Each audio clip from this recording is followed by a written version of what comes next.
لله وكفى وسلام على عباده الذين اصطفى أما بعد فأعوذ بالله من الشيطان الرجيم بسم الله الرحمن الرحيم إن الذين آمنوا والذين هادوا والنصارى والصابئين من آمن بالله واليوم الآخر وعمل صالحا فلهم أجرهم عند ربهم ولا خوف عليهم ولا هم يحزنون وإذا أخذنا ميثاقكم ورفعنا فوقكم الطور خذوا ما آتيناكم بقوة واذكروا ما فيه لعلكم تتقون. بزرگان محترم، یہ سورہ بقرہ کے 8ویں رکوع کی ابتدائی آیات ہیں جن میں اللہ تعالیٰ تمام اہل کتاب سے مخاطب ہے کہ بلا شبہ جو ایمان لائے اور جو یہودی ہوئے اور جو نصرانی ہوئے اور جو صابی، یہ سب کے سب اللہ پر ایمان لائے. ان میں جو کوئی بھی اللہ پر ایمان لائے اور یوم آخرت پر وعمل صالحا اور نیک عمل کرے فلہم اجرہم عند ربہم، تو ان کے رب کے نزدیک ان کا اجر ہوگا. ولا خوف علیہم ولا هم يحزنون، اور ان پر کوئی خوف بھی نہیں ہوگا اور غمگین بھی نہیں ہوں گے. آیت کا ترجمہ ہے. آیت میں کسی کو سوال ہو سکتا ہے کہ اللہ تعالیٰ نے آمنو کا لفظ بھی ذکر فرمایا، پھر من آمن باللہ کا بھی ذکر فرمایا، جس میں دونوں مرتبہ ایمان والوں کا ذکر ہے. تو کیا مطلب ہے؟ ان الذین آمنو کا مطلب ہے کہ جو ایمان لائے، یعنی آپ صلی اللہ علیہ وسلم کے زمانے سے پہلے جو ایمان لائے، زمانہ فطرت میں، زمانہ وقفہ میں، یعنی حضرت عیسیٰ علیہ السلام کے بعد 600 سال کا فاصلہ تقریباً رہا، اور اس کے بعد بنی اسرائیل کے آخری پیغمبر حضرت عیسیٰ علیہ السلام آئے. پھر اس کے بعد 600 سال کا فاصلہ رہا، کوئی پیغمبر نبی نہیں آئے. پھر اس کے بعد نبی آخر الزمان حضرت محمد رسول اللہ صلی اللہ علیہ وسلم مکے میں تشریف لایا، آپ کی بعثت ہوئی. تو 600 سال کا جو زمانہ وہ فطرت کہلاتا ہے، زمانہ وقفہ کہلاتا ہے. تو اس موقع پر جو ایمان لائے،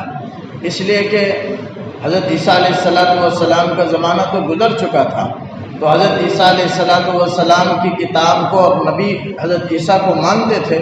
لیکن بعد میں جس نبی کے آنے کی بشارت تھی انجیل میں، توریت میں، اب اس پر بھی ایمان رکھتے تھے. یعنی قرآن مجید پر آپ صلی اللہ علیہ وسلم کے آنے کے بعد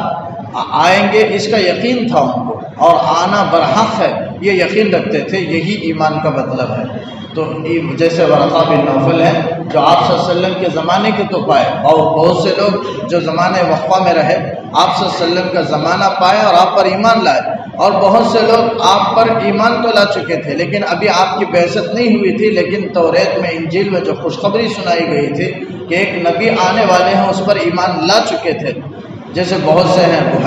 بحیرہ راہب ہیں، ورقہ بن نوفل ہیں، سلمان فارسی جو آپ صلی اللہ علیہ وسلم کے زمانے کو بھی پائے اور آپ پر ایمان لائے اور صحابی رسول ہیں. اور اسی طرح ورقہ بن نوفل وہ ابھی آپ کی نبوت سے پہلے ان کا انتقال ہو گیا. آپ کے زمانے کو تو پائے لیکن آپ صلی اللہ علیہ وسلم ابھی نبی نہیں بنے تھے. اس سے پہلے جیسے آپ صلی اللہ علیہ وسلم پیدا ہوئے تو ان کی والدہ ورقہ بن نوفل کے پاس لے کر کی گئیں اور کہنے لگی کہ ان کے کچھ نشانیاں بتلا کر کے کیا وہ وہی بچہ ہے. تو ورقہ بن نوفل سمجھ گئے کہ نبی آخر الزمان کی جو توریت میں جو خوشخبری سنائی گئی ہے انجیل میں، وہ وہی پیغمبر ہیں، آخری پیغمبر. ورقہ بن نوفل کہنے لگے، ساری علامتیں بیان کر دیے کہ قریش مکہ یہ ستائیں گے، تکلیف پہنچائیں گے، ایک دن ایسا ہوگا کہ مکے سے باہر نکال دیں گے، لیکن نبوت کے اعلان کے بعد اس موقع پر میں نہیں رہوں گا. ورقہ بن نوفل کہنے لگے، اگر میں رہوں گا تو ضرور تمہاری مدد کروں گا، تائید کروں گا اور تمہاری نصرت کروں گا. لیکن ورقہ بن نوفل نہیں رہے، لیکن آپ پر ایمان تو لا چکے تھے. بچپن ہی میں آپ صلی اللہ علیہ وسلم بچے تھے، اس وقت ورقہ بن نوفل آپ کو دیکھ کر سمجھ گئے کہ یہ آخری نبی ہے اور مان لیے. تو جیسے ایمان جو آپ کے بعثت سے پہلے یا آپ کے اعلان نبوت سے پہلے جو آپ پر ایمان لائے ان کا تذکرہ ہے ان الذین آمنوا. تو زمانے وقفہ میں جو ایمان لائے، والذین ہادو، اور جو یہودی ہوئے، ہادو سے مراد یہودی ہیں، یہودی تو قیامت تک کے یہودی مراد ہے، لیکن قرآن مجید میں آپ صلی اللہ علیہ وسلم کے زمانے کے یہودی مراد ہیں، اور قیامت تک کے یہودی احکامات میں داخل ہیں، ان کے لیے بھی تبلیغ ہے، قرآن کے احکامات ہیں، لہذا وہ بھی قرآن کی طرف متوجہ ہوں، قرآن پر ایمان لائیں اور ایمان قبول کرے، اسلام کے اندر داخل ہوں اور کامیاب ہوں۔ تو یہودی سے مراد وہی جو حضرت یعقوب علیہ السلام کے جو 12 اولاد تھے، اور ان میں ایک بیٹے کا نام یہودا تھا، تو اس کی طرف نسبت کر کے یہودی ہے۔ یہوذا تھا، زال تھا، اسے دال سے بدل کر کے پھر یہود ہوا، پھر اس میں یا نسبتی کا لگایا، جیسے بہار کے رہنے والے کو بہاری کہتے ہیں، حیدرآباد کے رہنے والے کو حیدرآبادی کہتے ہیں، یا لگا کر کے اس طرح شہر کی طرف نسبت کر کے بلایا جاتا ہے۔ ویسے یعقوب علیہ السلام کے ایک بیٹے کا نام یہودا تھا، تو اسے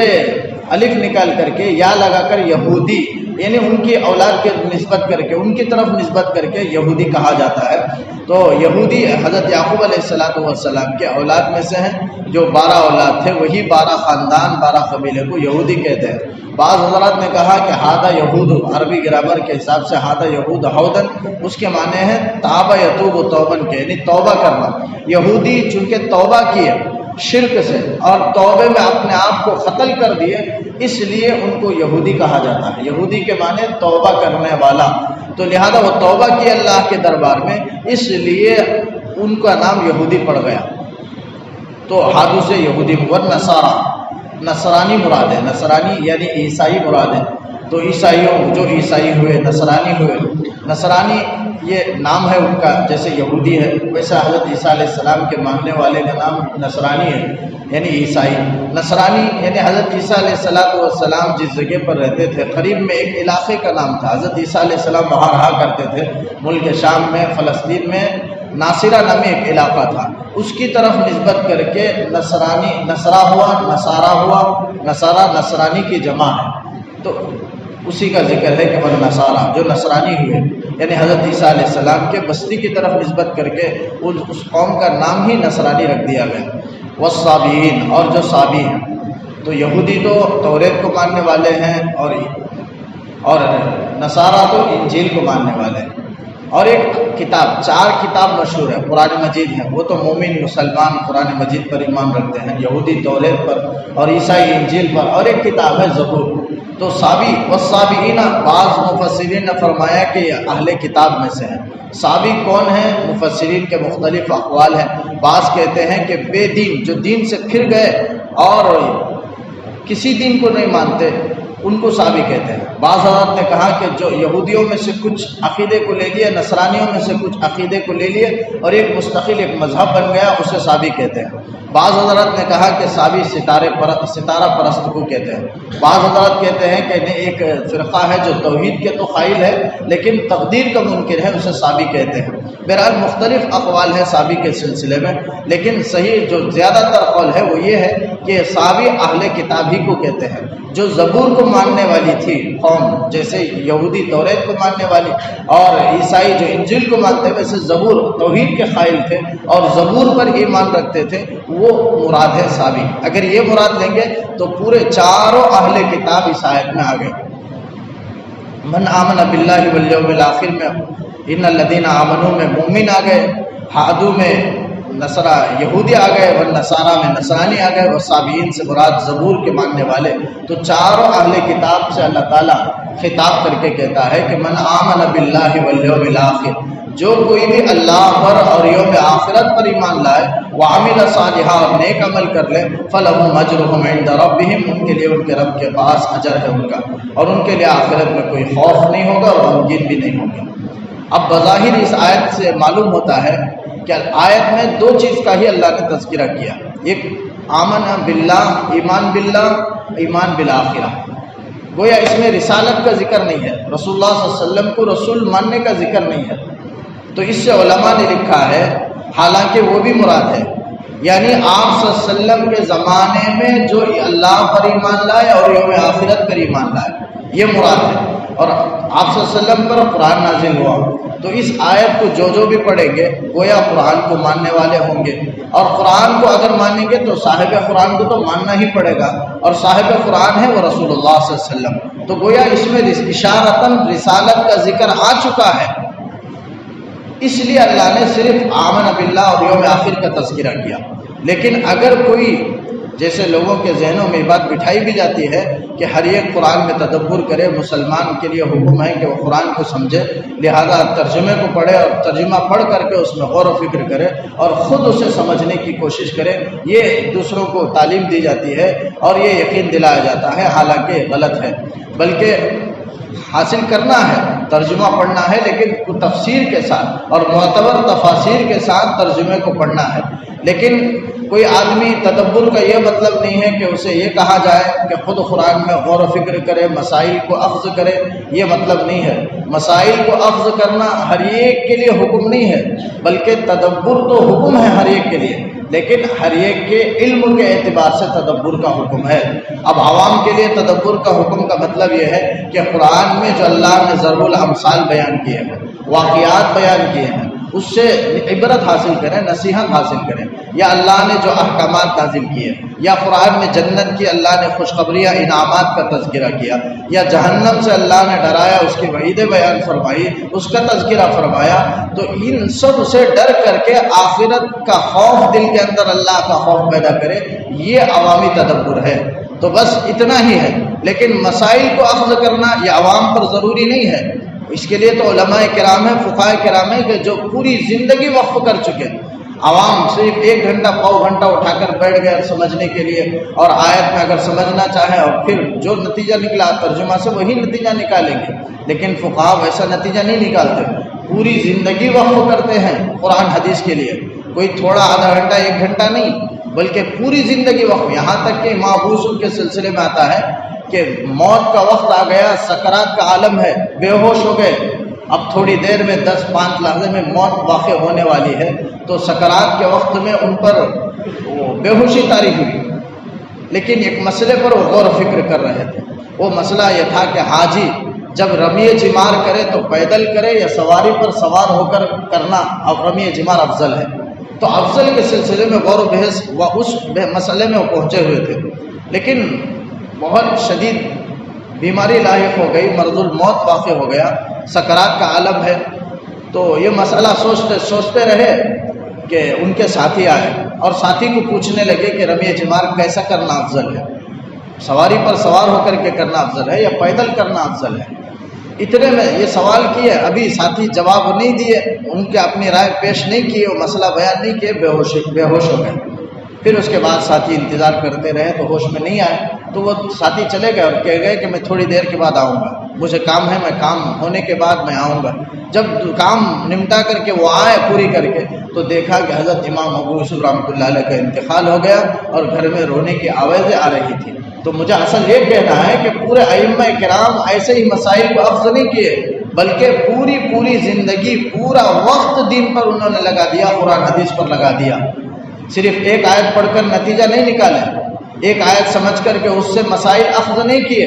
بلکہ پوری زندگی وقت۔ ان کی عادت تھی کہ کوئی ایک آیت پیش آتی سامنے تو اس کے متعلقات جتنی آیتیں اس مسئلے کے متعلق قرآن میں، ان تمام آیات کو جمع کرتے، پھر اس کے بعد اس آیت اس مسئلے کے متعلق حدیثوں میں تلاش کرتے، پورے حدیثوں میں جہاں جہاں بھی اللہ کے رسول صلی اللہ علیہ وسلم نے جو مسئلہ بیان فرمایا، پورے کو جمع کر کے آخر میں مسئلہ اخذ کرتے، پورے دلائل کے ساتھ، غور و خوض کے ساتھ۔ یہ مطلب نہیں ہے ہماری طرح کہ ایک آیت پڑھ لی اور سمجھ گئے۔ اگر ایسا مسئلہ ہوتا،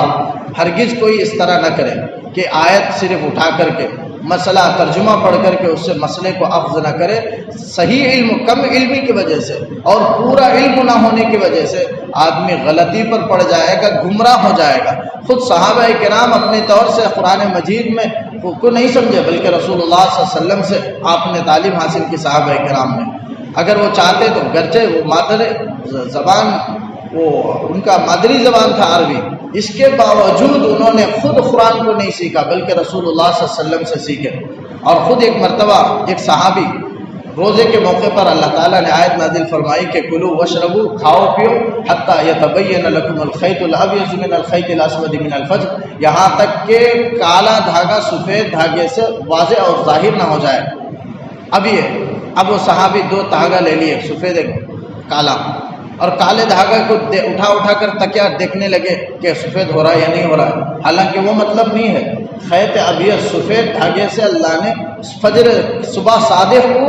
سفید دھاگے سے اللہ نے تعبیر کیا، اور صبح کاذب کو، رات کی تاریکی کو اللہ نے کالے دھاگے سے تعبیر کیا،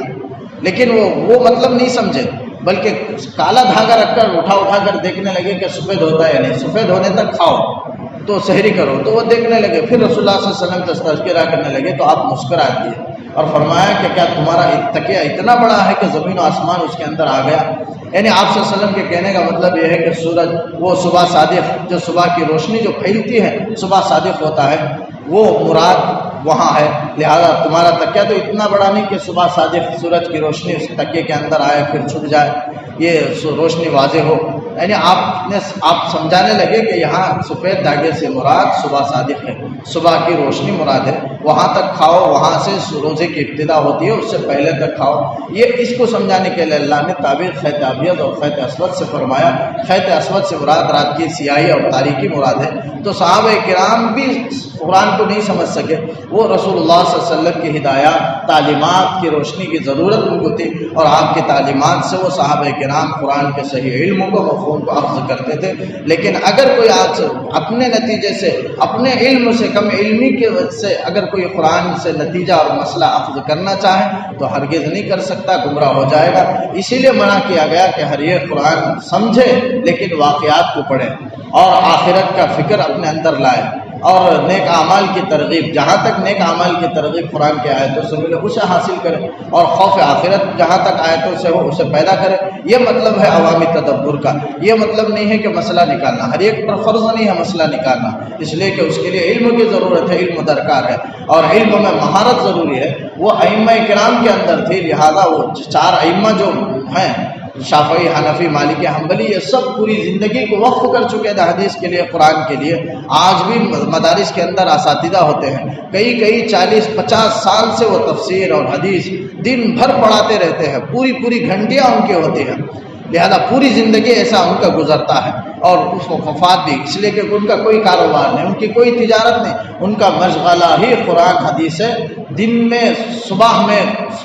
اشراق تک یا 8 ساڑھے 8 تک جو اسکول مدرسے کا وقت ہے گھنٹیوں کا، تب تک وہ قرآن احادیث کا مطالعہ کرتے ہیں، پھر اس کے بعد پھر رات میں مغرب بعد عشاء بعد وہ قرآن کا مطالعہ، حدیث کا مطالعہ کرتے ہیں، فقہ کا مطالعہ کرتے ہیں، اسی میں لگے رہتے ہیں، پھر اس کے بعد گھنٹیوں میں پڑھاتے ہیں، اس لیے کہ گھنٹیوں میں پڑھانے کے لیے مطالعہ ضرورت ہے، اور اس سلسلے میں جو بھی گھنٹیاں ہمیں کتاب اسباق ہوں گے قرآن حدیث کے سلسلے میں، ایسا نہیں ہے کہ صرف ناظرہ قرآن پڑھایا جاتا ہے، جیسے میں نے کہا وہاں مدارس عربیہ میں پورے قرآن مجید کی تفسیر ہوتی ہے، پورے احادیث کی تعلیم دی جاتی ہے، لہذا الحمدللہ میں بھی تحدیث بالنعمہ کے طور پر کہتا ہوں، کوئی تکبر کے طور پر نہیں، بلکہ وَأَمَّا بِنِعْمَتِ رَبِّكَ فَحَدِّثْ، اللہ تعالیٰ کا حکم ہے کہ اپنی نعمت کو بیان کرو، تو میں اسے اپنے اللہ کی نعمت سمجھتا ہوں کہ اللہ تعالیٰ بھی مجھے بھی درس کے لیے قبول فرمایا، میں بھی قرآن کی تفسیر کی بھی ایک گھنٹی میرے پاس ہے، اور سیاہ ستہ میں ایک کتاب ہے ابو داؤد، بخاری، مسلم، ابو داؤد، ترمذی، تو ابو داؤد کی کتاب بھی حدیث کی میرے ذمہ ہے، جو آخر سال میں پڑھائی جاتی ہے کتاب سیاہ ستہ کی، لہذا وہ بھی ہے، لہذا مدارس سے پڑھائے جاتے ہیں، اوقات الصلاح ہے، قبلہ اٹھانے کا طریقہ، سب فن حسابات کے، اگر حسابات نہ سکھایا جائے تو پھر اوقات کیسے نکالیں گے، پھر تقسیم میراث کیسے کیا جائے گا، تقسیم میراث کا بھی پورا حساب و کتاب، پورا طریقہ، پورا علم، پورا فن، سارا فن موجود ہے، لیکن پورے عربی میں ہے، لہذا مدارس کو یہ نہ سمجھے کہ اس میں صرف قرآن دیکھ کر پڑھایا جاتا ہے، قرآن حفظ کرایا جاتا ہے، وہ تو حفظ کے مدارس ہے، لیکن عربی کالج بھی ہوتے ہیں عربی، وہاں جو جسے مدرسہ ہی کہا جاتا ہے، ہمارے شہر میں بھی کئی مدرسے ہیں الحمدللہ، مدرسہ معاد العلوم ہے، مدرسہ احیاء العلوم ہے، وہاں سب یہ سب تعلیم دی جاتی ہے، لہذا مدارس کے سلسلے میں ہرگز نہ سمجھے مدارس وہ اللہ کے دین کے حفاظت کے قلعے ہیں، اس کا مدد کرنا چاہیے، تعاون کرنا چاہیے۔ صحابہ کرام نے بھی تعاون فرمائی، اصحاب صفہ تھا جو آپ صلی اللہ علیہ وسلم کے مسجد نبوی میں صحابہ آ کر پڑھتے تھے، 40-80 صحابہ کرام تھے، اور ان کا گزران کچھ ذریعہ معاش نہیں تھا، جو باغ والے تھے کھجور لا کر کے وہاں لٹکا دیتے، اور کوئی بھوک لگتی، اب تو الحمدللہ مدارس میں انتظام ہے، پورا گھنٹی لگتی ہے کھانے کے لیے، طلبہ کھانے کے لیے جاتے ہیں، اس زمانے میں وہ گھنٹیوں کا سلسلہ نہیں تھا، جسے بھوک لگی وہ آ کر کے توڑ دیکھتا کہ کھجور کا گوشہ کوئی اپنے مدارس کے طلبہ کے لیے لا کر لگا دیتے، اور جسے بھوک ہوتی وہ آ کر توڑ کر کھا لیتا اور پانی پی کر کے چلے جاتے، بس ان کی غذا یہی تھی، کوئی روٹی کوئی کھانا نہیں تھا۔ جو بھی اس طرح مدرسہ کا تعاون ہوتا تھا، تو یہ دین کی حفاظت کے قلعے ہیں، لہذا ان کا خوب تعاون کرنا چاہیے۔ تو یہاں میں عرض کر رہا تھا کہ اہل کتاب سے اگر کوئی قرآن کی صرف آیت کو پڑھ کر کے یہ سوچے تو پھر گمراہی میں پڑ جائے گا۔ جیسے اس آیت میں مجھے یہ عرض کرنا ہے اصل کہ آیت میں ہے صرف ایمان باللہ، ایمان بالآخرت۔ تو آج اگر کوئی یہودی یہ کہے کہ میں کامیاب ہو جاؤں گا، جنت میں چلا جاؤں گا، اس لیے کہ آخرت پر بھی میرا ایمان ہے اور اللہ پر بھی ایمان ہے اور نیک عمل بھی کر رہا ہوں، تو میں جنت میں چلا جاؤں گا، حالانکہ رسول اللہ صلی اللہ علیہ وسلم کی رسالت کو ماننا بھی ضروری ہے۔ اگر کوئی ترجمہ پڑھ کر کے سمجھے تو یہی کہے گا، اس لیے کہ رسالت کا یہاں ذکر نہیں ہے، لیکن رسالت کو میں سمجھا دیا کہ رسالت بھی یہاں مطلوب ہے۔ رسالت ہمارے نبی کے زمانے میں یہ حکم دیا جا رہا ہے، تو نبی پر ایمان لانا ضروری ہے، اس لیے کہ یہ کتاب کی آیت ان کو کیسے ملی؟ قرآن سے ملی، اور قرآن کو ماننے لگے تو صاحب قرآن کو بھی مانیں گے، ماننا ضروری ہوا، یعنی وہی رسالت ہے، رسول کو ماننا یہی رسالت ہے۔ تو رسالت کا بھی ذکر ہے، لیکن ترجمے کے اعتبار سے رسالت کا اس میں ذکر نہیں ہے۔ تو اگر کوئی ایسے ہی پڑھے گا اور نتیجہ اخذ کرے گا تو گمراہ ہو جائے گا، اور یہ کہے گا کہ رسول کی رسالت کو ماننا ضروری نہیں، بلکہ صرف آیت میں ایمان باللہ، ایمان بالآخرت کا ذکر ہے، اور ہر یہودی یہی کہے گا، ہر نصرانی یہی کہے گا، اور اپنے آپ کو کامیاب سمجھے گا، جنتی کہے گا، اور ہم کو دوسرے کو فریق مخالف کو جہنمی کہے گا، یہ سلسلہ ان کا بھی جاری ہوگا۔ تو ہر آدمی اپنے مذہب کو صحیح سمجھتا ہے، لیکن حقیقتاً صحیح مذہب و دین اسلام ہی ہے، اس لیے کہ قرآن ایک ایسا معجزہ ہے کہ جو قیامت تک کے لیے، اور اس میں کسی قسم کی تعریف نہیں ہوئی۔ یہ سب سے بڑی دلیل ہے قرآن کریم کا جو موجود ہونا، جس میں شاندار طریقے زندگی کو اللہ نے بتایا ہے۔ تو من آمن باللہ والیوم الآخر، فرمایا کہ جو بھی اللہ پر، یوم آخرت پر ایمان لائے، وعمل صالحا، نیک عمل کرے، ان کے لیے ان کے رب کے پاس اجر ہے، ان پر کوئی خوف نہیں ہوگا، وہ غمگین نہیں ہوں گے۔ وَإِذْ أَخَذْنَا مِيثَاقَكُمْ وَرَفَعْنَا فَوْقَكُمُ الطُّورَ، اس وقت کو یاد کرو جب کہ ہم نے تم سے مضبوط عہد لیا، اور ہم نے اٹھایا تمہارے اوپر کو طور کو۔ یہ اس وقت کا واقعہ ہے کہ جب وہ خود توریت طلب کرنے لگے، اللہ کی کتاب طلب کرنے لگے، تو طلب پر ان کو توریت عطا کی گئی۔ توریت جب اللہ نے ان کو عطا فرمائی تو انہوں نے فرمایا کہ ہم جب تک اللہ کی آواز کو نہیں سنیں گے توریت پر عمل نہیں کریں گے۔ ٹھیک ہے، حضرت موسیٰ علیہ السلام 70 افراد کو لے جا کر کوہ طور میں اللہ کے کلام کو انہوں نے سنا، اللہ نے خود کلام کیا ان سے، اور اللہ کے کلام کو سنے، اور پھر یہاں آ کر لوگوں کے پاس وہ لوگ بتلا دیے، وہاں موت ہوئی، پھر اللہ نے زندہ کیا، پھر اپنے قوم کے پاس آ کر یہ 70 افراد کہنے لگے، حالانکہ اللہ نے اس طرح نہیں کہا تھا، لیکن یہ اپنی طرف سے شرارت دیکھیے کہ اللہ تعالیٰ موت سے بچ کر کے آئے ہیں، موت واقع ہو گئی تھی، پھر زندہ ہو کر آئے، پھر بھی مستی ان کے ختم نہیں ہوئی، آ کر قوم کے پاس کہنے لگے کہ اللہ تعالیٰ نے کتاب تو دی ہے، ٹھیک ہے، اللہ نے کا وعدہ ہوا یہ میری کتاب ہے، لیکن اللہ تعالیٰ نے یہ بھی کہا کہ جو عمل کرنا ہے، جو آسان ہے اس میں عمل کرو، اور جو مشکل ہے وہ چھوڑ دو، لہذا ہم آسان حکم پر عمل کریں گے، مشکل حکم پر عمل نہیں کریں گے۔ یہاں آ کر وہ پھر گئے اور قوم سے کہنے لگے، حالانکہ وہ غلط بات تھی، لیکن قوم سے یہ بیان کرنے لگے، تو اللہ تعالیٰ کا غضب اٹھا۔ اللہ تعالیٰ نے کہا کہ پوری کتاب پر عمل کرتے ہو یا نہیں؟ اللہ نے فرشتے کو حکم دیا کہ پہاڑ کو لے جا کر کے ان کے سروں پر رکھ دے، لہذا فرشتے پہاڑ لے کر کے آ گئے، اور ان سے وعدہ لیا گیا کہ سر کے اوپر رکھ کر کے پہاڑ کو، اگر نہیں مانو گے، کتاب کے احکام پر عمل کرنے کو نہیں مانو گے پورے احکامات پر، تو یہ پہاڑ تم پر گرا دیا جائے گا۔ تو فوراً سجدے میں گر گئے، اللہ سے منت سماجت کی اور کہا، عاجزی کی کہ ہم مانیں گے، پورے کتاب پر عمل کریں گے۔ لہذا پھر طور کو ہٹایا، پہاڑ کو،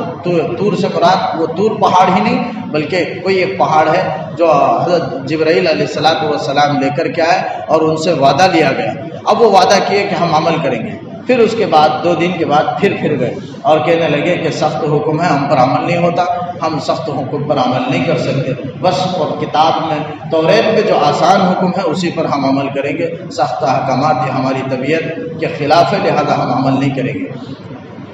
اسی کا اللہ نے ذکر فرمایا کہ ہم نے تم سے مضبوط عہد لیا اور طور پہاڑ کو ہم نے تمہارے سر پر اٹھایا، خذوا ما آتیناکم، اور ہم نے کہا کہ اس کو اپناؤ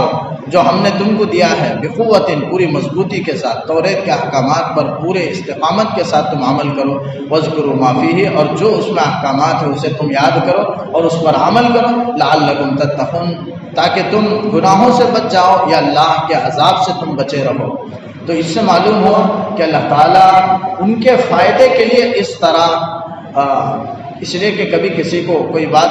بتلائی جاتی ہے، عمل پر آمادہ کیا جاتا ہے تو محبت سے، پیار سے، شفقت سے، نصیحتوں سے کبھی آمادہ کیا جاتا ہے، کبھی کبھی سختی سے بھی کیا جاتا ہے، لیکن مقصود سامنے والے کے دونوں صورتوں میں بھلائی ہی ہوتی ہے، لہذا یہاں بھی ان سے زبردستی تو کیا گیا لیکن اللہ چاہتا ہے کہ اس میں ان کی بھلائی ہے عمل کرنے میں، تو گویا اللہ کی یہ اس طرح زبردستی کرنا یہ بھلائی پر مبنی ہے، لہذا اسے ظلم نہیں کہا جائے گا، زبردستی نہیں کہی جائے گی، لیکن بظاہر زبردستی کی معلوم ہوتا ہے۔ تو اب کسی کے ذہنوں میں سوال ہو سکتا ہے کہ دین میں تو کوئی زبردستی نہیں ہے لیکن یہاں عمل کرنے کے لیے زبردستی کی جا رہی ہے۔ دنیا میں اللہ نے انسان کو امتحان کے لیے بھیجا ہے، پھر عمل کی آزادی اللہ نے دی ہے اور عقیدے کی آزادی اللہ نے دی ہے، لہذا جیسے چاہے عقیدہ رکھ سکتا ہے، جیسے چاہے دنیا میں عمل کر سکتا ہے، عقیدے کی عمل کی آزادی اللہ نے دنیا میں عطا فرمائی ہے، لیکن یہ کیا ہے کہ پہاڑ کو لا کر کے ان پر ایمان لانے کے لیے، عمل کے لیے زبردستی کیا جا رہا ہے، اور یہ زبردستی تو ظلم ہے اور یہ جائز نہیں ہے، یہ آزادی کے خلاف ہے۔ کسی کے ذہنوں میں سوال ہو سکتا ہے، اس کا جواب علماء نے دی ہے، یہ دیا ہے کہ انہوں نے ایمان تو قبول کر لیا، حضرت موسیٰ علیہ السلام پر ایمان لا چکے، توریت کو مان چکے ہیں، لیکن پھر بھی شرارت ہے، تو گویا ایمان لانے سے پہلے زبردستی نہیں ہے، یہ مطلب ہے دین میں زبردستی نہیں ہے۔ لا اکراہ فی الدین کا مطلب ہے کہ ایمان میں داخل ہونے سے پہلے زبردستی نہیں ہے۔ ہاں اگر ایمان لائے پھر اس کے بعد آدمی خلاف ورزی کرے تو یہ بغاوت ہے، اور باغیوں کی سزا تو پھر ہلاکت ہے، قتل ہے۔ تو لہذا یہی وجہ ہے کہ کافر کو قتل نہیں کیا جاتا، قتل کرنے کا حکم نہیں ہے، اس لیے کہ وہ باغی نہیں ہے۔ بہرحال عمل کی عقیدے کی آزادی ہے، اس کی بنیاد پر وہ عمل کر رہے ہیں، لیکن اس کی سزا تو آخرت میں ہے، تو وہ اس کی سزا، کفر کی سزا قتل نہیں ہے، لیکن ارتداد کی سزا قتل ہے۔ کوئی اسلام میں داخل ہونے کے بعد اگر پھر جاتا ہے تو یہ مرتد ہے، ارتداد ہے، اور ارتداد کی سزا قتل ہے کیونکہ وہ باغی ہے، اور دنیا کے اصول میں بھی، قانون میں بھی یہی ہے کہ باغیوں کو قتل کر دیا جائے، دو ہی ہے، یا تو وہ سیدھے راستے پر آ جائے یا بغاوت کے راستے کو چھوڑ دیں یا ان کو قتل کر دیا جائے۔ آج دنیا کے قانون میں بھی یہی ہے، باغیوں کی سزا بڑا سخت ہے کہ اپنے ملک میں رہ کر کے ملک کے خلاف کوئی بغاوت کرے تو اسے قتل کر دیا جاتا ہے، تو بالکل اسی طرح حکم ہے۔ تو اب اگر کسی کے ذہن میں ہو تو یہ تو زبردستی ہے، تو اس کا جواب یہ ہے کہ وہ اسلام قبول کر چکے تھے، اسلام لانے کے بعد احکامات ہیں، قوانین ہیں، اسلام لانے سے پہلے قوانین نہیں ہیں، زبردستی نہیں ہے۔ لیکن اسلام قبول کر لے، جیسے ہم مومن ہو گئے تو اب نماز پڑھنا ہی پڑے گا، روزہ رکھنا ہی پڑے گا، زکوٰۃ دینا ہی پڑے گا، حج کرنا ہی پڑے گا، اللہ کے اوامر کو اپنانا ہی پڑے گا، اور ممنوعات سے، منہیات سے رکنا ہی پڑے گا، یہ تو ضروری ہے، ایمان لانے کے بعد ضروری ہے۔ جیسے کہ دنیا کے اصول میں بھی ہم دیکھتے ہیں کہ کوئی فیکٹری ہے، کارخانہ ہے،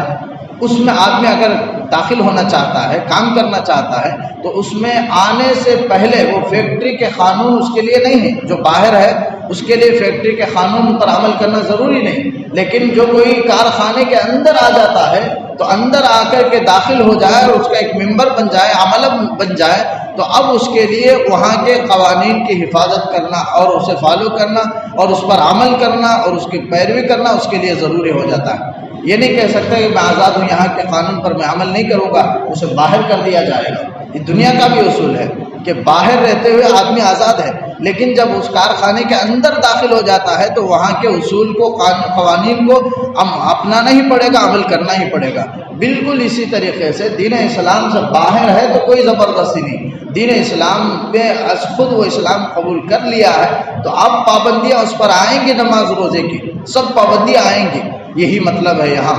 تو ایمان لانے کے بعد زبردستی تو ہے، کرنا ہی پڑے گا، اور یہ اللہ کا حکم ہے، احکامات ہے، مامورات ہے اور منہیات ہے، اس کو بجا لانا ہی پڑے گا۔ پھر فرمایا ثم تولیتم من بعد ذلک، لیکن اس کے بعد تم پھر گئے، یعنی اس اللہ کے مضبوط عہد کو ماننے کے بعد، اللہ سے مضبوط عہد کرنے کے بعد وہ پھر گئے۔ اللہ تعالیٰ کہتا ہے فلولا فضل اللہ علیکم ورحمتہ،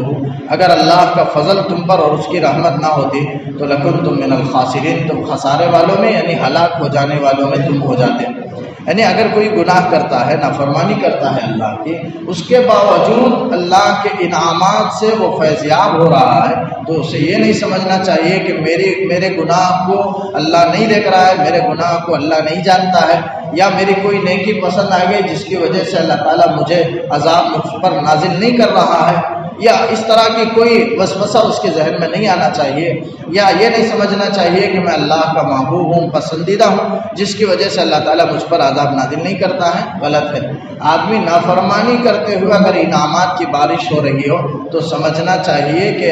اللہ کی طرف سے ڈھیل ہے، اللہ کا فضل ہے، یا اللہ کا کرم ہے، اس کی رحمت ہے، اس کا احسان ہے کہ اللہ گرفت نہیں کر رہا ہے۔ انسان یہ نہ سمجھے کہ میرا کمال ہے، بلکہ یہ سمجھے کہ اللہ کا فضل ہے۔ اللہ اگر چاہتا تو عذاب نازل کر سکتا میرے اوپر، لیکن اللہ تعالیٰ مجھے مہربان ہے مجھ پر، جس کی وجہ سے توبہ کی یا تاخیر عذاب میں یا توبہ کی مہلت میں اللہ تاخیر کر رہا ہے، اور اس طرح میرے اوپر فضل کر رہا ہے، تو اسے اللہ کا فضل سمجھنا چاہیے، انسان کو اسے اپنا کمال نہیں سمجھنا چاہیے۔ بعض حضرات نے اس کی تفسیر حضور نبی کریم صلی اللہ علیہ وسلم کی ذات مبارکہ سے بھی کی ہے کہ اگر آپ صلی اللہ علیہ وسلم کی ذات اگر نہ ہوتی، یعنی آپ صلی اللہ علیہ وسلم کے زمانے کے یہودیوں سے خطاب کر کے اللہ تعالیٰ کہتا ہے کہ اگر آپ کے درمیان آپ صلی اللہ علیہ وسلم کی ذات نہ ہوتی تو ضرور تم بھی جیسے پہلے یہودی ہلاک کر دیے گئے، تمہاری بھی یہی عادت ہے، لہذا تم بھی ہلاک کر دیے جاتے۔ آپ صلی اللہ علیہ وسلم کے زمانے کے یہودیوں سے اللہ تعالیٰ مخاطب کر کے کہتا ہے، لیکن آپ صلی اللہ علیہ وسلم درمیان میں ہیں، جس کی وجہ سے تم بچتے ہو اور تم حفاظت میں رہتے ہو۔ وَلَقَدْ عَلِمْتُمُ الَّذِينَ اعْتَدَوْا مِنْكُمْ فِي السَّبْتِ فَقُلْنَا لَهُمْ كُونُوا قِرَدَةً خَاسِئِينَ۔ پھر اس کے بعد اللہ تعالیٰ بنی اسرائیل سے مخاطب ہے یہودیوں سے، اور کہتا ہے کہ تم یقیناً جانتے ہو، اس میں عربی گرامر میں لام بھی ہے، قد بھی ہے اور علمہ بھی ہے، یہ سب یقین اور تاکید کے معنی پر دلالت کرتے ہیں۔ گویا یہودیوں سے اللہ تعالیٰ کہتا ہے کہ پورے پکے مضبوط علم کے ساتھ پوری خبر تم رکھتے ہو، اور یہ تم جانتے ہو کہ اعتدوا منکم فی السبت، تم یہودیوں میں سے جو ہفتے کے دن کے سلسلے میں جو تجاوز کیا اللہ کے حکم میں حد سے بڑھے، ان کو تم جانتے ہو۔ یعنی بنی اسرائیل میں اللہ تعالیٰ نے حکم دیا تھا کہ ہفتے کے دن کا احترام کرو، توریت میں بھی ہے کہ ہفتے کے دن کا احترام کرو اور اس کی ناقدری نہ کرو، اگر کرو گے تو تم کو قتل کر دیا جائے، اتنا حکم تھا۔ اللہ تعالیٰ نے ہر اہل کتاب میں سے ایک ایک کے لیے ایک دن مقدس بنایا۔ یہودیوں کے لیے ہفتے کا دن ہے سنیچر، پھر سبت کے معنی ہفتہ کا دن ہے، اسے مقدس دن، عبادت کا دن مقرر فرمایا۔ جیسے نصرانی عیسائیوں کے لیے اتوار کا دن ہے، چھٹی کا دن ہے، وہ اسی لیے چھٹی کہ ان کے وہ عبادت کا دن ہے، مقدس دن ہے، احترام کا ان کو حکم دیا جاتا ہے۔ اور جیسے مسلمانوں کے لیے جمعہ کا دن ہے، ویسے دوسروں کے لیے بھی، جیسے حجام کے لیے، چمار کے لیے منگل کا دن ہے، دھوبی کے لیے، تو ایسے ہر ایک کے لیے مقدس دن ہوا کرتے ہیں۔ تو ویسے عیسائیوں کے لیے اتوار کا دن تھا، یہودیوں کے لیے ہفتے کا دن تھا، وہ پورے دن عبادت کا ان کو حکم دیا گیا، چونکہ احکامات سخت تھے۔ اللہ کا فضل ہے کہ جمعے میں اللہ نے ایک مخصوص وقت متعین فرمایا، لیکن یہودیوں کے لیے پورا دن کوئی تجارت نہیں کر سکتے تھے، بالکل پورا دن عبادت میں لگنے کا حکم تھا، احکامات سخت تھے، لیکن انہوں نے نافرمانی کی، شکار کرنے سے، چونکہ ان کی عادت تھی۔ یہ حضرت جو یہاں اس آیت میں جس واقعے کا اللہ نے تذکرہ فرمایا، حضرت داؤد علیہ السلام کے زمانے کا واقعہ ہے، موسیٰ علیہ السلام کا نہیں۔ موسیٰ علیہ السلام کے زمانے کے سینکڑوں سال کے بعد حضرت داؤد علیہ السلام آئے بنی اسرائیل میں۔ ان کے زمانے کا واقعہ ہے کہ یہودی جو مقام ایلا ہے، ایک جگہ کا نام ہے ملک شام میں ایلا، وہاں کثرت کے ساتھ سمندر کے کنارے وہ مقام ایلا ہے، وہاں یہودی کثرت کے ساتھ آباد تھے۔ ان کے لیے حکم تھا کہ ہفتے کے دن کا احترام کریں، اور چونکہ سمندر قریب ہے وہ شکار کیا کرتے تھے جا کر کے مچھلیوں کا۔ اب ان کو حکم دیا کہ ہفتے کے دن صرف مچھلیوں کا شکار نہ کریں، یہ اللہ کا حکم ہے، لیکن انہوں نے نہ مانا۔ اللہ کے حکم کی صراحتاً تو خلاف ورزی نہیں کی انہوں نے، لیکن ہیلا کیا۔ وہ ہیلا کیا تھا؟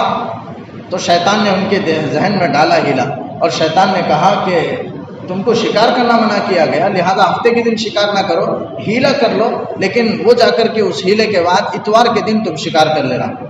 اب ہفتے کے دن وہ ہیلا شیطان نے جو ذہن میں ڈالا، وہ ہیلا یہ تھا کہ جال سمندر میں ڈال دو ہفتے کے دن، اور اتوار کو جال باہر نکال لو۔ یہ شیطان نے ذہن میں ہیلا ڈالا۔ یا سمندر کے بازو میں گڑھا کھود دو، مچھلیاں اچھل کر کے آئیں گے اور گڑھے میں گر جائیں گی، پھر ہفتے کے دن جا کر کے گڑھے سے نکال لینا شکار۔ اور اللہ تعالیٰ مچھلیوں کو بھی اتنا شعور دیا تھا، چونکہ مقدس دن تھا، شکار نہیں کرنا تھا، اس لیے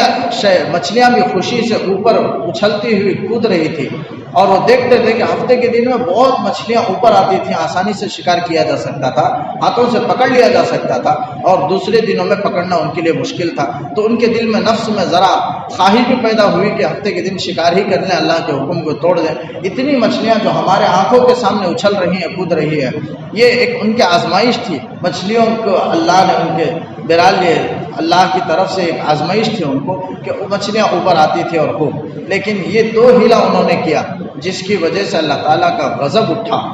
اللہ تعالیٰ کا غصہ اٹھا۔ گرچہ صراحتاً انہوں نے نافرمانی خلاف ورزی نہیں کی، لیکن ہیلا انہوں نے اختیار کیا، نافرمانی کی ایک صورت اختیار کی جس سے استہزاء، ایک مذاق معلوم ہو رہا ہے۔ تو اس دین کے مذاق کی وجہ سے اللہ کا غصہ اٹھا ہو، اللہ نے حکم دے دیا کہ ذلیل بندر بن جاؤ۔ لہذا پورے مقام اعلیٰ میں رہنے والے جو اس میں دو طرح کے لوگ تھے، ایک تو شکار کیا کرتے تھے اور اس طرح ہیلا کرتے تھے، اور دوسرے اللہ والے تھے، اس زمانے کے اولیاء تھے، نیک لوگ تھے، دیندار لوگ تھے۔ انہوں نے منع بھی کیا کہ اللہ کا حکم ہے، یہ مقدس دن ہے، عبادت کا دن ہے، ہفتے کے دن شکار نہ کرو، لیکن انہوں نے نہ مانا، تو انہوں نے علیحدگی اختیار کر لی۔ تو اسی مقام اعلیٰ میں دو حصہ ہو گیا، ایک حصے میں دیندار رہنے لگے اور ایک حصے میں جو نافرمان تھے وہ رہنے لگے، اور دیندار الگ رہنے لگے۔ تو ایک مرتبہ دیکھا کہ ادھر طرف سے دیندار لوگوں نے دیکھا کہ ادھر طرف سے کوئی آواز نہیں، سناٹا ہے، خاموشی ہے، جا کر کے دیکھیں کیا ہو گیا۔ چنانچہ آ کر کے دیکھا تو سب کے سب بندر بنے ہوئے تھے۔ انسان، عقل تو اللہ نے انسانوں کا ان کا رکھا تھا، لیکن صرف جسم کے اعتبار سے، زبان سے اللہ نے ان کو بندر بنا دیا۔ فرمایا جس کا تذکرہ اللہ نے کیا کہ فَقُلْنَا لَهُمْ، ہفتے کے دن کے سلسلے میں انہوں نے اللہ کے حکم سے تجاوز کیا، تو فَقُلْنَا، ہم نے ان سے کہا کہ كُونُوا قِرَدَةً خَاسِئِينَ، قِرَدَت عربی میں بندر کو کہتے ہیں، قِرَدَةً خَاسِئِينَ، ذلیل بندر بن جاؤ۔ تو اللہ کی پھٹکار ہوئی، سب کے سب ذلیل بندر بن گئے۔ اور دوسرے جگہوں میں خنزیر سے بھی بدلنے کا، مسخ ہونے کا ذکر آتا ہے۔ تو وہ یہودی ہے، وہ جو مقام اعلیٰ میں تھے، جو نافرمان تھے، جن کا حصہ آبادی الگ تھی مقام اعلیٰ میں، وہ ان کو دو صورتوں میں جانور کے شکل میں مسخ کر دیا گیا، ان کی صورتوں کو خنزیر کے اور بندر کے۔ نوجوانوں کو بندر کی شکل میں مسخ کر دیا گیا، اور بوڑھوں کو جو بڑی عمر کے تھے ان کو خنزیر کی شکل میں اللہ نے بنا دیا، صورتوں کو مسخ کر دیا۔ یہ عذاب جب انہوں نے دیکھا تو ان کے زمانے کے لوگ اس طرح کے واقعات سے بالکل ڈر گئے، لرز گئے، اور پھر اللہ کے احکامات کی طرف متوجہ ہونے لگے۔ تو اس طرح کے واقعات سے یہ اللہ تعالیٰ اسے نصیحت کہتا ہے، اور کہتا ہے کہ قیامت تک کے آنے والوں کے لیے نصیحت ہم نے بنائی ہے۔ فَجَعَلْنَاهَا نَكَالًا لِمَا بَيْنَ يَدَيْهَا، ہم نے اس زمانے کے لوگوں کے لیے بھی اس کو نصیحت بنایا، وَمَا خَلْفَهَا، اور بعد قیامت تک آنے والے لوگوں کے لیے بھی نکال عبرت کا کیا سبق بنایا، وَمَوْعِظَةً لِلْمُتَّقِينَ، اور متقین کے لیے، مومنین کے لیے ہم نے نصیحت کا سبب بنایا ہے۔ لیکن ہم سوچیں کیا ہم اس سے نصیحت حاصل کرتے ہیں یا نہیں؟ یقیناً نصیحت ہے، اسی لیے اللہ تعالیٰ یہ توریت پورے آدھا پونا پارہ میں یہودیوں کے احوال کو قرآن میں بیان کرنے کی کیا ضرورت ہے؟ یہ تو مسلمانوں کی کتاب ہے،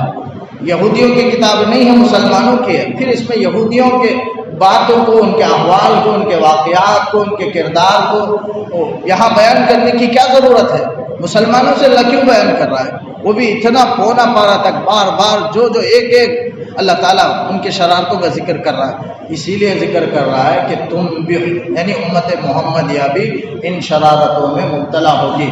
لہذا ان کے یہودیوں کے واقعے سے عبرت حاصل کرو۔ گویا مسلمانوں کے لیے، متقین کے لیے، نصیحت کے لیے اللہ نے پورے پونے پارے میں یہودیوں کے واقعات کو بیان کیا۔ ایسے ہی بیان نہیں کیا ان کے واقعات، ہمیں کیا ضرورت ہے؟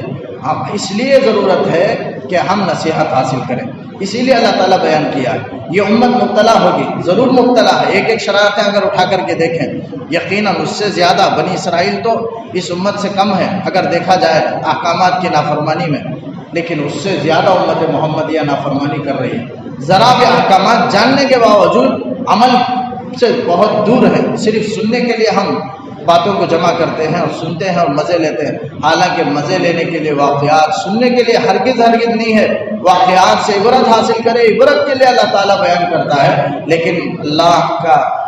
سے ہم پناہ طلب کرتے ہیں کہ 12 سالوں سے قرآن کی تعلیمات کو سنتے آ رہے ہیں، دینی بات سنتے آ رہے ہیں، لیکن زندگی میں کوئی تبدیلی نہیں، اس لیے کہ تبدیلی کی نیت سے ہم سنتے ہی نہیں۔ اپنے آپ کو بدلنے کی فکر کریں، عبرت حاصل کریں اور سوچیں اس زمانے میں اللہ نے یقیناً اس واقعے سے عبرت حاصل کریں کہ کہیں ذلیل بندر تو ویسے تو مسخ نہیں کرے گا آپ صلی اللہ علیہ وسلم کی امت محمدیہ کو، لیکن شرارت تو اتنی سخت ہے کہ ویسا بنا دیا جائے۔ پورا دن ان کے لیے عبادت کا حکم تھا، لیکن اس امت میں صرف 1.5 گھنٹہ، 1 گھنٹہ 1.5 گھنٹہ، 1 گھنٹہ سے 1.5 گھنٹہ تک اتنی تھوڑے سے وقفے میں عبادت کا حکم ہے۔ زوال مثلاً 12-20 کو جمعے کے دن زوال ہوتا ہے، زوال ہم نہ یہ اس امت محمدیہ پر پورے دن عبادت کا حکم نہیں ہے جمعے میں، ہمارا مقدس دن عبادت کا دن جمعہ ہے، اور وہ پورا دن عبادت کا نہیں ہے، اس لیے کہ سورہ جمعہ میں اللہ تعالیٰ نے آیت میں غور کرو تو معلوم ہوتا ہے کہ جمعے سے پہلے بھی کاروبار تجارت کرنے کا اللہ نے حکم دیا، اور جمعے کی نماز کے فوراً بعد بھی تجارت کے لیے جانے کا اللہ نے حکم دیا، اور تجارت کرنے کا ذریعہ معاش تلاش کرنے کا اللہ کے فضل کو وابتغوا من فضل اللہ واذکروا اللہ کثیرا۔ سورہ جمعہ میں آیت پڑھتا ہوں، یا ایھا الذین آمنوا اذا نودی للصلاۃ، جب اے ایمان والو جب جمعے کے لیے اذان دی جائے تو فاسعوا الی ذکر اللہ، اذان سے مراد اذان اول ہے، پہلی اذان ہے جو 12:30 بجے ہوتی ہے، وہ زوال کے بعد دی جاتی ہے، 12:20 کو زوال ہوتا ہے تو 1:50 تک جمعے کی نماز ختم ہو جاتی ہے، تو گویا 1.5 گھنٹہ ہے، تو 1.5 گھنٹہ ہم عبادت کے لیے فارغ نہیں کر سکتے۔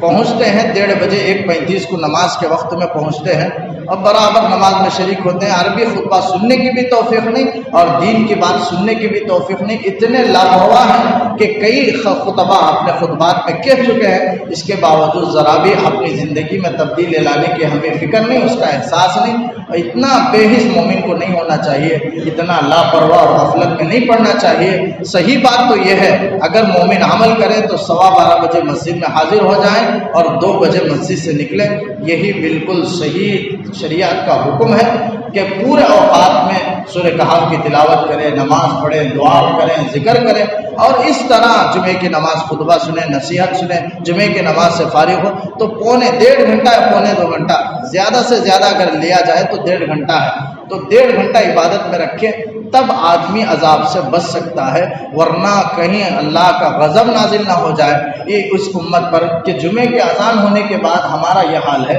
کہ تجارت چیز خریدنے کے لیے جاتے ہیں، غسل کرنے کے لیے حمام پہنچتے ہیں، اور پھر اتنی لاپرواہی کے ساتھ عمدن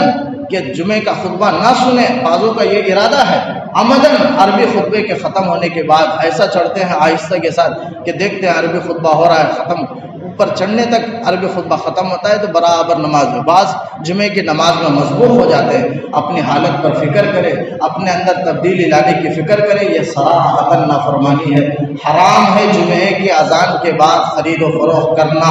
جیسے آیت میں ہے اللہ نے فرمایا اذان ہو جائے تو فاسعوا الی ذکر اللہ، ذکر اللہ سے مراد جمعے کی نماز ہے، جمعے کا خطبہ ہے، فاسعوا دوڑو اللہ کے ذکر کی طرف، یعنی اذان ہو گئی، اب ایک لمحہ بھی دوڑنے کا حکم اسی لیے تیز چلو تاکہ نماز کے جو مسجد سے باہر تم نہ رہ جاؤ عبادت کے اوقات میں، الی ذکر اللہ وذروا البیع، اور خرید و فروخت چھوڑ دو۔ تو معلوم ہوا زوال سے پہلے خرید و فروخت جائز تھی، اسی لیے اب چھوڑنے کا حکم ہے، اذان دی جائے تو چھوڑ دو، پھر جب نماز ہو جائے فَإِذَا قُضِيَتِ الصَّلَاةُ، جمعے کی نماز ہو جائے تو فَاسْعَوْا إِلَىٰ ذِكْرِ اللَّهِ، اللہ کے ذکر کی طرف جب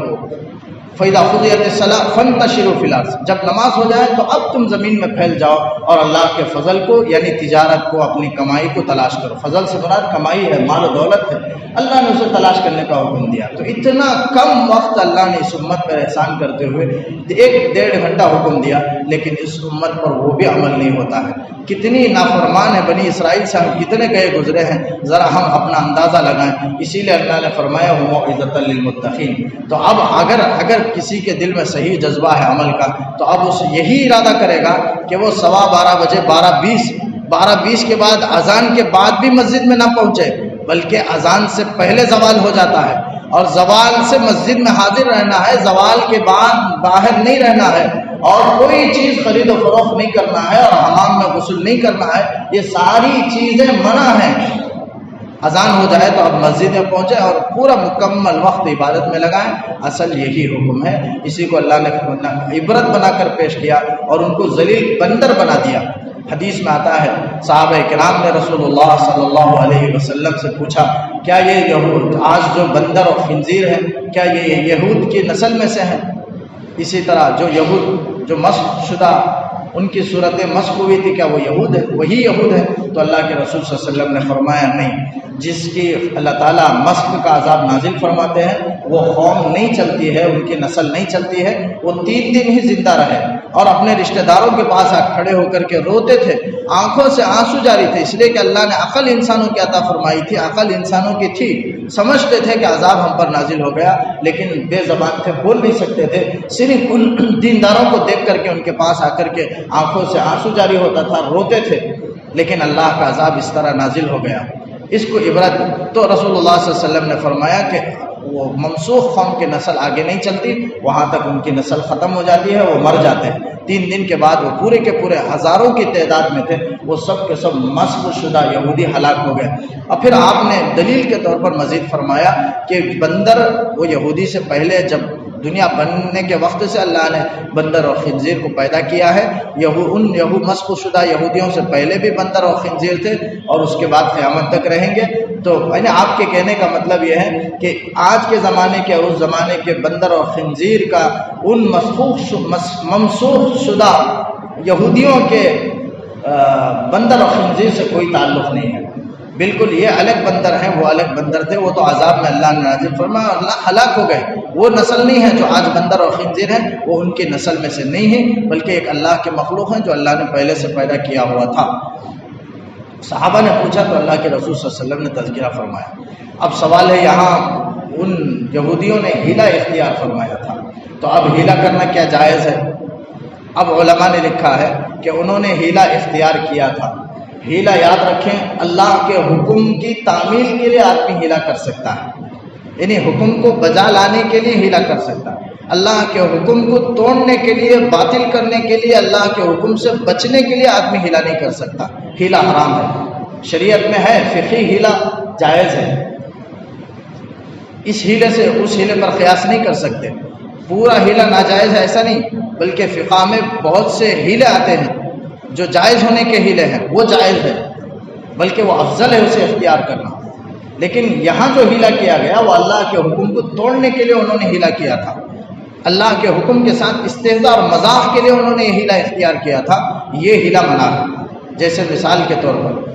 رسول اللہ صلی اللہ علیہ وسلم، قرآن کی ایک آیت ہے، پہلے اس کی مثال دیتا ہوں۔ حضرت ایوب علیہ السلام ایک مرتبہ اپنی بیوی پر ناراض ہو کر کے غصہ سے انہوں نے کہہ دیا تھا کہ قسم خدا کی میں تجھے 100 کوڑے لگاؤں گا، یعنی کچھ نافرمانی کی وجہ سے۔ ایک مرتبہ بلائے، وہ تاخیر سے آئیں تو حضرت ایوب علیہ السلام چونکہ بیماری کی حالت میں تھے، کچھ غضبناک تھے، غصے کا عالم تھا، اس موقع پر انہوں نے اپنی بیوی سے کہہ دیا کہ 100 کوڑے ماروں گا، لیکن بعد میں سوچنے لگے کہ فرما بردار بیوی ہے، بڑی فرما بردار تھی، تو سوچنے لگے کہ اگر ماروں تو بیوی کو تکلیف ہوگی، نہ ماروں تو قسم ٹوٹ جائے گا، اب کیا کریں؟ تو اللہ تعالیٰ نے آیت نازل فرمائی کہ خذ بیدک ضغثا فاضرب به ولا تحنث۔ اے ایوب علیہ السلام، آپ ہاتھ میں ایک جھاڑو لے لیں جس میں 100 جھاڑو کے دانے ہوں، جو کاڑیاں ہوں، پھر اس کے بعد ایک مرتبہ آپ مار دیں تو پھر 100 کوڑے ہو جائیں گے۔ یہ ایک ہیلا ہے، اللہ نے اختیار فرمایا، اللہ کا خود حکم ہوا، جو سورہ ومالیہ پارے میں ہے، 23واں پارہ ہے۔ غالباً اس میں اللہ تعالیٰ نے اس کا ذکر فرمایا ایوب علیہ السلام کے تذکرے میں کہ وخذ برجلک ھذا مغتسل بارد وشراب، جیسے اس سے پہلے بھی ان کے واقعے کو میں نے بیان کیا۔ اس کے بعد یہ آیت ہے وخذ بیدک ضغثا فاضرب بہ، اس جھاڑو سے آپ مار دیجئے تو ولا تحنث، آپ حانث نہیں ہوں گے، خصم کو توڑنے والے نہیں ہوں گے، آپ کی جو بات ہے وہ بھی پوری ہو جائے گی اور خصم بھی نہیں ٹوٹے گا۔ لہذا ایک ہیلا ہے، ایسے اس ہیلے کو خود قرآن نے بیان کیا، اور ایک حدیث کے اندر ایک ہیلا ہے۔ اللہ کے رسول صلی اللہ علیہ وسلم نے فرمایا کہ جنس کا تبادلہ جنس سے نہ کیا کرو۔ مثلا کوئی آدمی 2 کلو 2 سیر ردی کھجور ہے، عمدہ کھجور کے بدلے میں 1 کلو عمدہ کھجور کے بدلے میں وہ بیچ رہا ہے، 2 کلو ردی کھجور خراب کھجور کو 1 کلو اچھا کھجور کے بدلے میں، عمدہ کھجور کے بدلے میں خرید و فروخت ہو رہا ہے، تو اللہ کے رسول نے اسے منع کیا اور فرمایا کہ یہ جائز نہیں ہے، یہ حرام ہے۔ جنس کا تبادلہ جنس سے ہوگا لیکن برابر سرابر، چاہے وہ ادھر کھوٹ ہو اور ادھر عمدہ ہو تب بھی برابر سرابر ہی جائز ہے۔ اللہ کے رسول صلی اللہ علیہ وسلم نے تعلیم فرمائی، چند چیزیں بیان فرمائی، نمک ہے، سونا ہے، چاندی ہے، اس میں کھجور ہے، تو اس میں سب اللہ کے رسول صلی اللہ علیہ وسلم نے فرمایا کہ جنس کا تبادلہ جنس سے جائز نہیں ہے۔ اگر تم 2 کلو کھجور ردی کھجور کو بیچنا چاہتے ہو عمدہ 1 کلو کھجور کے بدلے میں، تو یہ ہیلا اختیار کر سکتے ہو کہ عمدہ کھجور کو 2 درہم میں تم یہ ردی کھجور کو 2 کلو 2 سیر 2 درہم میں بیچ دو، پھر اس 2 درہم کے بدلے میں 1 کلو عمدہ کھجور خرید لو، تو قیمت تن طے کر لو، یہ جائز ہے۔ لیکن کھجور کی بے کھجور کے ساتھ یہ جائز نہیں ہے۔ اس طرح یہ بھی ایک ہیلا ہے کہ قیمت متعین کر کے وہ بھی ویسا ہی ہوا، وہی فائدہ ہوا، لیکن ہیلا اختیار کیا گیا اور بے کو جائز قرار دیا گیا، تو یہ اس طرح ہیلا کرنا جائز ہے۔ آج بھی مدارس میں یہ ہیلا کیا جاتا ہے۔ زکوٰۃ کے ادا کرنے کے لیے فقیر کو مالک بنانا ضروری ہے، جسے تملیک کہتے ہیں، لیکن مدارس میں وصول کرنے والے آتے ہیں، وہ زکوٰۃ کے پیسے کو لے جا کر کے مدارس کے طلباء کے حوالے کرتے ہیں، مالک بناتے ہیں، اور پھر ان کو کہا جاتا ہے کہ وہ مدرسے کو وہ پھر دوبارہ واپس کر دیں مدرسہ اخراجات کے لیے، تو طلباء ہاتھ میں لینے کے بعد اسے واپس کراتے ہیں، تو یہ ہیلا ہے، ہیلے کی صورت ہے۔ اس طرح ایسے ہی ہیلا ہسپتال کے اندر اگر کوئی دینا چاہے مریض کو، تو ایسے ہی ہیلا وہاں اختیار کیا جائے گا کہ غریب کو مالک بنایا جائے گا، پھر اس کے بعد وہ دے گا علاج کے لیے، وہ پیسہ اپنی طرف سے گویا دے رہا ہے تو اسے لے کر کے اسی کے بیماری میں خرچ کیا جائے گا۔ تو ویلفیئر میں اور ہسپتالوں میں مدارس میں جو خرچ کیا جاتا ہے اس میں یہی شکل ہے، یہی ہیلے کی صورت اختیار کی جاتی ہے۔ لیکن اگر کوئی حکم کی تعمیل سے بچنے کے لیے ہیلا کرتا ہے تو یہ ہیلا جائز نہیں۔ مثلا کوئی آدمی کسی پر زکوٰۃ فرض ہے، اس کے پاس 40 لاکھ روپے ہیں، 1 لاکھ روپے زکوٰۃ واجب ہے، اب 1 لاکھ روپے اس سے بچنا چاہتا ہے، 1 لاکھ روپے دینے میں دل ٹوٹ رہا ہے اور دل مچل رہا ہے، پریشان ہو رہا ہے، تو جا کر کے کسی فقیر کو کہہ دیا کہ 1 لاکھ میں دوں گا زکوٰۃ کے طور پر، لیکن تم مالک بن جانا، اس میں سے 2000 یا 3000 لے لو، بقیہ پیسے تم مجھے اپنے طور پر، تم اپنے جانب سے مجھے ہدیہ دے دو، کوئی کچھ تحفہ دے دو۔ لہٰذا فقیر کو دے دیا 1 لاکھ روپے اور وہ مالک بن گیا، اور وہ 2-3 ہزار روپے اٹھا لیا، باقی 7,000 روپے اسی کو میں تحفتاً آپ کو دے رہا ہوں، تو یہ زکوٰۃ ادا نہیں ہوگا، یہ ہیلا ناجائز ہے، حرام ہے، اس لیے کہ آدمی اللہ کے حکم میں استہزاء اور مذاق کر رہا ہے، مذاق کی ایک صورت ہے، اور یہاں حکم کی تعمیل مقصود نہیں ہے، حکم کو باطل کرنا مقصود ہے، حکم میں گڑبڑ کرنا مقصود ہے، لہذا یہ اللہ کے غضب کا مستحق ہے، یہ ہیلا جائز نہیں۔ تو یاد رکھیں، اللہ کے حکم کو پورا کرنے کے لیے اگر کوئی ہیلا کر رہا ہے تو یہ ہیلا جائز ہے، اللہ کے حکم سے بچنے کے لیے کوئی ہیلا کر رہا ہے تو یہ ناجائز ہے۔ اس کے بعد اللہ تعالیٰ نے بنی اسرائیل کے وہ گائے کو ذبح کرنے کا واقعے کا اللہ نے ذکر فرمایا، انشاءاللہ کل آخری دن ہوگا اور اس میں گائے کا تذکرہ جتنا ہو سکے بہرحال آدھا پارہ تک مکمل کرنے کی میں کوشش کروں گا، اور اسی میں گائے کا واقعے کا اللہ نے ذکر فرمایا۔ اس واقعے ہی کی وجہ سے اللہ نے اس سورت کا نام سورہ بقرہ رکھا، بقرہ کے معنی گائے کے ہیں، اور یہ سورہ کا نام بھی سورہ بقرہ ہی ہے، اس واقعے کی وجہ سے ہے جو کل انشاءاللہ ذکر کروں گا۔ اللہ تعالیٰ سے دعا ہے کہ اللہ تعالیٰ شرعی احکامات پر ہمارے لیے عمل کرنا آسان فرمائے۔ اللهم صل على سيدنا محمد وعلى آل سيدنا محمد وبارك وسلم عليه۔ ربنا آتنا في الدنيا حسنة وفي الآخرة حسنة وقنا عذاب النار۔ ربنا ظلمنا